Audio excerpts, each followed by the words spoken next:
साईं राजा भाई हाणे तव्हां जेको मरहूम रवि दीपलाई असांजो मशहूरु डीपले जो पंहिंजे सिंध जो फ़नकार आहे, हुनजे लाइ जेका बि तव्हां कविता लिखी आहे उहो तव्हां असांखे ॿुधाइजो।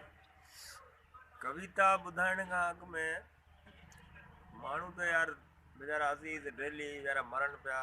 अलाह साईं रहम करे, हीअ असांजो अज़ीम दोस्त हो ऐं पल पल हिन सां असीं गॾु हूंदा हुआसीं।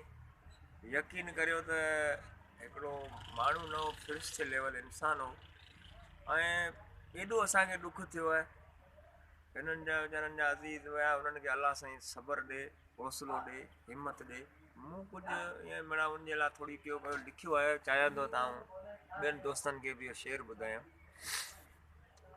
रवि तूं मूंखे यादि हूंदे सदियूं हज़ारें साल, रवि तूं मूंखे यादि हूंदे सदियूं हज़ारें साल, गॾु गॾु पाण रांदियूं रहियासीं, खाधा पीतासीं झूमियासीं, उते तूं आबाद हूंदे सदियूं हज़ारें साल, रवि तूं मूंखे यादि हूंदे सदियूं हज़ारें साल। अदा इंसानी शिकल में वॾो फ़िरिश्तो हुए, अदा इंसानी शिकल में वॾो फ़िरिश्तो हुए, असांजो जिगर जहिड़ा बुकियूं रत रिश्तो हुए।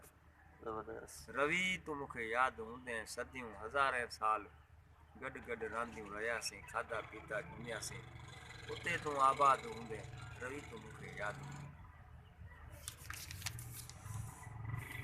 पल पल पसाॾिया, पल पल पसाॾिया लम्हूं लम्हूं राति तुंहिंजी, पल पल पसाॾिया लम्हूं लम्हूं लात तुंहिंजी, ॾुखनि भरियो ॾींहुं गुज़रे कीअं गुज़रे राति थी, ॾुखनि भरियो ॾींहुं गुज़रे कीअं गुज़रे राति थी, रवि तूं मूंखे यादि हूंदे सदियूं हज़ारें साल, गॾु गॾु रांदियूं रहियासीं, खाधा पीता झूमियासीं, उते आबाद हूंदे सदियूं हज़ारें साल।